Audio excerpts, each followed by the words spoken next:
அனைத்து கட்சி கூட்டம் நடந்திருக்கு. அது தொடர்பாக நீங்களும் கருத்து தெரிவிச்சிருக்கீங்க. மக்கள் நலனில் அக்கறை இல்லாதவங்க தான் இதில் கலந்துக்கலன்னு சொல்லிட்டு அங்கே கலந்துக்கிட்டவங்க வெளியில் வந்து கேட்குறீங்க. எந்த மக்கள் மீது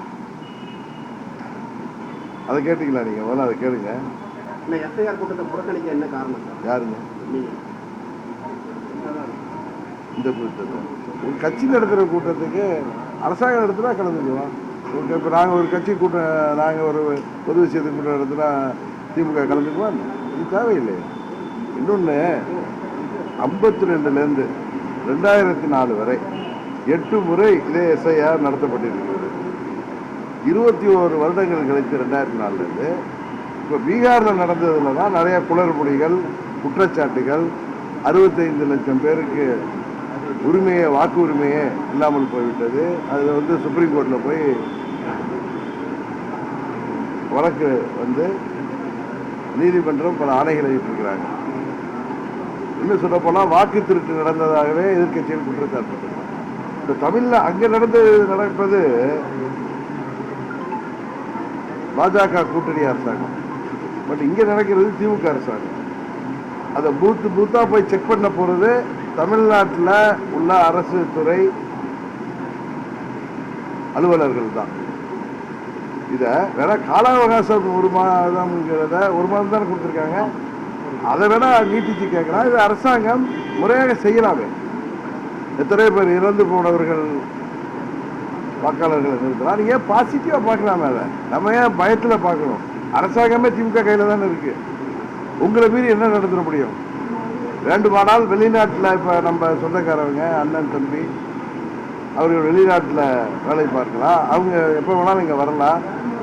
அவங்களுடைய வாக்குகள் இந்த நேரத்தில் வர்றப்ப வெரிஃபிகேஷன் இப்போ இல்லைன்னு சொல்லி நீக்கப்படுவதை எல்லா கட்சிகளும் ஒற்றுமையாக இருந்து அதை தடுக்கலாம். வேறு என்ன தப்பு நடந்துருன்னு இவங்க பயப்படுறாங்கப்பா அவங்க திமுக. வேறு என்ன தப்பு நடந்துட போகுது? இது பயப்பட வேண்டிய அவசியமே இல்லையேன்னு. இதை எக்ஸிக்யூட் பண்ண போகிறதே தமிழ்நாட்டில் உள்ள அரசு ஊழியர்கள். அதனால தான் நாங்கள் அந்த கூட்டத்துக்கு போகல. அதாவது எஸ்ஐஆரில் இந்த பீகாரில் நிறைய குளறுபடிகள், 65 லட்சம் பேருக்கு வாக்கு உரிமை இல்லாமல் ஆகிருக்கு. அதுக்கு இன்றைய வரைக்கும் இன்னும் தேர்தல் ஆணையம் சரியான பதில் கொடுக்கலங்கிறதெல்லாம் உண்மை. பட் அங்கே பீகாரில் நீங்கள் சொல்கிற மாதிரி மத்திய அரசுக்கு ஆதரவான ஆட்சி ஏதோ தில்லு முள்ளு பண்ணியிருக்காங்கன்னு வச்சுங்க. இங்கே எப்படி பண்ண முடியும்? இங்கே நடப்பது திமுக ஆட்சி தானே.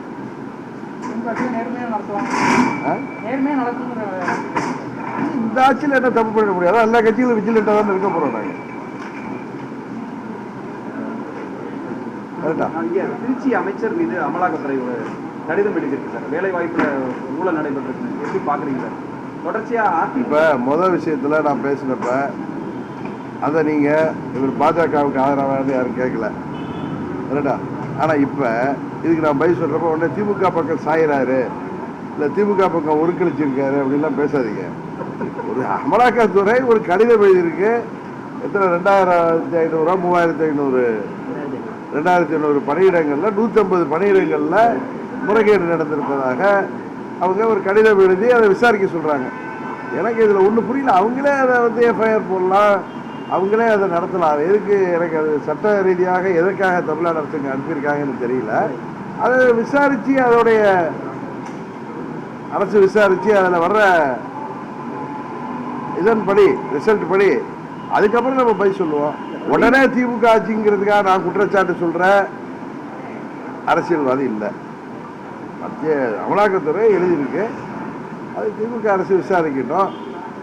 விசாரித்து என்ன அவுட்கம் வருது அப்படிங்கிறத தெரிஞ்சுக்கிட்டு அதுக்கப்புறம் நம்ம பேசினா நல்லா இருக்குன்னு நினைக்கிறேன். திமுக அரசு நியாயமாக விசாரிக்காது, புகாரே இன்னும் பதிவு பண்ண மாட்டேங்குது.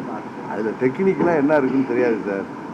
வந்து ஒரு மத்திய, ஏன்னா இப்போ நம்ம டாஸ்மாகை விசாரிக்கிறதே உச்சநீதிமன்றமே தடை செஞ்சிச்சு. அங்கே ரைடு போகக்கூடாது. அது மாதிரி இதில் லீகலாக என்ன தடைகள் இருக்குது, ஏன் அரசாங்கம் செய்ய மாட்டுது அப்படிங்கிற விஷயங்கள் எல்லாம் தெரிஞ்சிக்காமல் நான் வந்து இதில் அறவே காட்டுத்தனமாக பதில் சொல்ல விரும்பலை.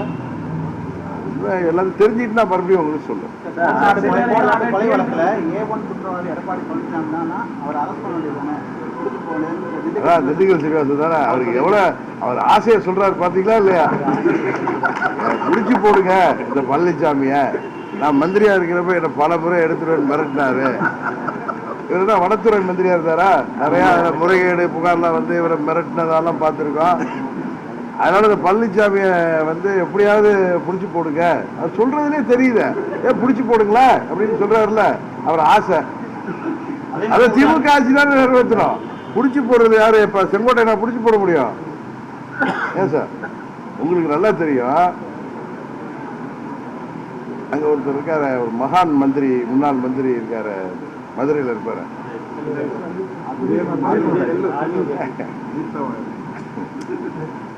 அந்த மகான் பேசுவார்ல, எங்க சிடி கேசட் விட்டுட்டே இருக்காரு. யாரும் தூக்கி கொண்டு வச்சிடறானா இல்லை வீரப்ப ஸ்டைலில் எதுவும் பண்ணுறாரா சொன்னார். ஒரு எடுத்து படிக்கிறாரு. ஒரு சொல்லுவாங்கள்ல, நம்ம ஊரில் அற்பர்களுக்கு வாழ் வந்தால் அர்த்தராஜியில் போட முடியும். இப்போ தான் ஒழிக்க போகிறோம், இருந்தாலும் ஆட்டம் தாங்கலை. அது அலைய போகிற வழக்கு மாதிரி எழுதிட்டு இருக்காங்க. அவர் என்ன சொன்னார்? விஜய் அவர்கள் இந்த திமுக ஆட்சி திரும்ப வந்தால் இது தாவேக்காவை அழிச்சிரும், அதனால எங்கள் கூட கூட்டணி வரணும், புலிக்கு பயந்தவங்களாம் மேலே வந்து படுத்துங்க, நம்ம ஊரில் பல இது பழமொழி சொல்லுவாங்களே, அது மாதிரி சொன்னார். கரெக்டாக நான் அப்போ சொன்னேன், இல்லை விஜய் வந்து என்ன முட்டாளா? இந்த சாப்பிட்டு கழுவிய கை காயறதுக்குள்ள துரோகம் செய்கிற பழனிசாமி ஆட்சி அதிகாரத்தில் அவருக்கு ஜெயிலுக்கு போகிறப்ப முதலமைச்சர் ஆக்கிட்டு போன சின்னம்மாவிற்கு அவங்க ஜெயிலில் இருந்தப்பயே அவரை கட்சி விட்டு நிற்கிறார். அந்த துரோகி அவர் ஆட்சி நம்பிக்கை இல்லா தீர்மானம் அவர் மேலே வந்தப்ப அவர் நம்பிக்கையை நிரூபிக்க வேண்டிய கட்டாயத்தில் 122 பேர் வாக்களித்தாங்க. அப்போ பல எம்எல்ஏக்கள் ஓட இருந்தவங்க எல்லாம் தடுத்து நிறுத்தியது நான். ஏன்னா பழனிசாமி எப்படி செங்கோட்டை காம்பவுண்டு, இவர் செம்மலை காம்பவுண்ட் ஏரியா ஓடினார் அந்த வயசு 70 வயசுலேயே. நான் ஃபோன் பண்ணி கேட்டால் நான் சேலத்துக்கு வந்துட்டேங்க, இவர் ஏற்றுக்க முடியாது, இன்னும் 2-3 பேர் இதெல்லாம் இந்த ராஜேஷ்லாம் என்ன இந்த காய்கறிலாம் அங்கே சமைக்கிறதுக்கு வருதுல்ல, அந்த வண்டியில் ஏறி போனாங்க, பிடிச்சிட்டோம் கேட்டில். நாங்கள் இது போய் எதுக்கு போக போறீங்கன்னா, இல்லை எடப்பாடியை ஏற்றுக்க முடியாது அப்படின்னாங்க. உண்மை நடந்ததெல்லாம் உண்மை. அந்த பழனிசாமியை 22 பேரை சமாதானப்படுத்தி ஓட்டு போட வைத்தது நான். 122 பேரை அன்னைக்கு அண்ணன் பன்னீர்செல்வம்லாம் எழுத்து வாக்களிச்சாங்க, அவரோட போய் செம்மலை வாக்களிச்சார கரெக்டா. ஆனால் எனக்கு என்ன, இன்னைக்கு தான் ஒரு வீடியோ பார்த்தேன். பழனிசாமி ஆர்கே நகரில் முதல்ல அந்த தொப்பி சின்னத்தில் நிற்கிறப்ப எனக்கு ஓட்டு கேட்குறாரு. பொதுவாக ஓட்டு கேட்குறப்ப என்ன சொல்லி கேட்பாங்க? இவர் நல்லவர் வல்லவர், அம்மாவின் தொகுதியில் போட்டிடுறாரு, அம்மா விட்டு சென்ற திட்டங்களை நிறைவேற்றுவதற்கு அவருக்கு வாக்களிக்கன்னு கேட்பாங்க. அதையெல்லாம் தாண்டி ஒன்று சொல்லியிருக்காரு. அவர் ஸ்டைலில் நம்ம இந்த இதை காப்போம் கொடுங்க. அவர் ஸ்டைலில் ஒன்று சொல்லியிருக்காரு. என்னன்னா, என்ன சொல்லியிருக்காருன்னா, அம்மா அவர்கள் பாருங்க, இதுக்கு என்ன அர்த்தம் நீங்க சொன்னீங்கன்னா நல்லா இருக்கும். தம்பி நீங்க ரொம்ப ஷார்ப்பா இருப்பீங்க, நீங்க சொல்லுங்க இதுக்கு என்ன அர்த்தம்.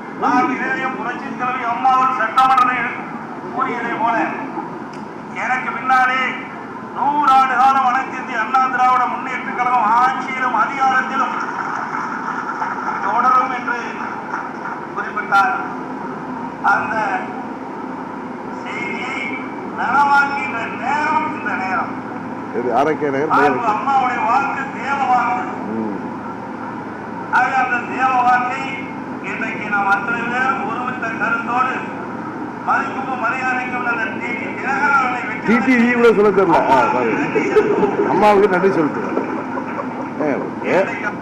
அதாவது அண்ணன் சந்திரன் இந்திரன் சொல்லுவாங்க எங்க கேண்டிடேட்டு. இது எதுக்கு? அதுல கூட தப்பா சொல்றாரு. அம்மா அசம்பிளியில சொன்னாரு, இன்னும் எத்தனை நூற்றாண்டுகள் ஆனாலும் எங்க ஆட்சி அதிகாரம் இருக்குன்னு சொன்னாரு. அதை கூட சரியா புரிஞ்சுக்காம இன்னும் 100 ஆண்டுகளுக்கு எங்க ஆட்சி அதிகாரம் இருக்கும். அதை ஒரு பை எலெக்ஷன்ல இந்த வேட்பாளருக்கு வாக்களித்து வெற்றி பெற செய்யுங்க, அது மூலம் நடக்கும்னா 122 சட்டமன்ற உறுப்பினர் தான் ஏற்கனவே அவங்க கூட இருக்கோமே, இதுல நான் ஜெயிக்கிறது மூலம் அது என்ன, அதுக்கு இதுக்கு என்ன சொன்னாங்க? அதான் என்ன சொல்றாரு, அதை நிறைவேற்ற வந்திருக்கிறது தான் அண்ணன் டிடி விஜயன் சொல்றாரு. அதான அர்த்தம். நீங்க தான் அதை கண்டெஸ்ட் பண்ணுவீங்க, ஏதாவது இருக்காது அப்படியெல்லாம் என்ன பேசிட்டு. இதெல்லாம் இப்போ மார்ச் மாதம் ஃபைனலில் ஏப்ரல் 4ஆம் தேதி இவங்கெல்லாம் கொண்டு போய் ஊராக பணம் கொடுத்து மாட்டிக்கிட்டாங்கல்ல. ஒரு முன்னாள் அமைச்சர் வீட்டிலலாம் போய் ரைடு ஆகி இன்கம் டேக்ஸ் போய் அந்த எலெக்ஷன் நிறுத்திட்டாங்க. அவங்க மேலே தான் கேஸ் வந்துச்சு, கேண்டிடேட் என் மேலே வரல. ஏன்னா எனக்கு ஒன்றும் தெரியாது நடந்தது. அப்போ 6ஆம் தேதியோ 7ஆம் தேதியோ நிறுத்தினாங்க. ஏப்ரல் 14ஆம் தேதி அம்பேத்கர் பிறந்த தினம், தமிழ் வருடம் அன்னைக்கு என்னோட பழனிசாமி உட்பட அந்த அமைச்சரவையில் உள்ள அத்தனை பேரும் மூத்த நிர்வாகிகள்லாம் என்னோட துணை பொதுச்சாளர் என்னோட அங்கே அம்பேத்கர் சிலைக்கு மாலையிட வந்தாங்க. அதுக்கப்புறம் 3 நாளில் டிடிவி தினகரனை நீக்கினது நீங்களா? அது 3 நாளில் என்ன துரோகம் பண்ணிட்டோம்? நாங்கள் உங்கள் கூட இருக்கோம், என்னை நீக்கினீங்க. அப்போ என்னை நீக்கினதுனால கோவப்பட்ட எம்எல்ஏக்கள் 18 பேரில் பல பேர் போய் எதுக்கு புதுமை பொதுச்சாளரை நீக்கிறீங்க அப்படின்னு கேட்டது. இல்லை மேலேருந்து நீங்கள் அவரை நீக்கலைன்னா, அவரை ஒதுக்கலைன்னா ரெட்டையில் கிடைக்காது. அப்போ ரெட்டையில் டிஸ்பியூட்லேருந்து நான் தொப்பிலெல்லாம் போட்டி போட்டேன். ரெட்டையெல்லாம் கிடைக்காது, ஆட்சி அதிகாரம் நிற்காது, அதனால தான் நீக்கிட்டோம் அப்படின்னு சொன்னவர் பழனிசாமி. இப்போ நான் 18 பேரை பிடிச்சி வச்சுக்கிட்டேங்கிறீங்களே, ஆட்சி அதிகாரம் உங்கள் கையில் இருக்குது. அந்த 18 பேரும் உங்களுக்காக வாக்களித்த சட்டமன்ற உறுப்பினர் உங்களை பார்த்து எதுக்காக அவரை நீக்கியவர்கள் கேட்டுட்டு அவங்க 18 பேரும் நான் பிடிச்சி வைக்கல, எல்லாம் போய் கவர்னரை பார்த்து எங்களுக்கு பழனிசாமி மீது நம்பிக்கை இல்லை, வேறு முதல்வரை தேர்ந்தெடுக்க சட்டமன்றத்தை கூட்ட சொல்லி ஆணையிடுங்கன்னு சொல்லி தான் கொடுத்தாங்க. அவங்கள நான் பிடிச்சி வச்சுக்கிட்டேன். துரோகம் செய்த பழனிசாமி கரெக்டா?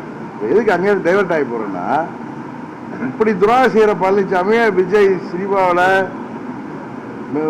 பெரும் புகழும் வருமானமும் உள்ள ஒரு நடிகர், இவருக்கு பின்னாடி போய் நின்று இவரை தோல்ல தூக்கிட்டு முதலமைச்சராக ஓட்டு கேட்கணும். அப்படியே கேட்குறாரு வச்சுங்க. இறங்கின உடனே ஜெயிச்ச உடனே விஜய் காலி பண்ணி விடுவாரா, பண்ண மாட்டாரா?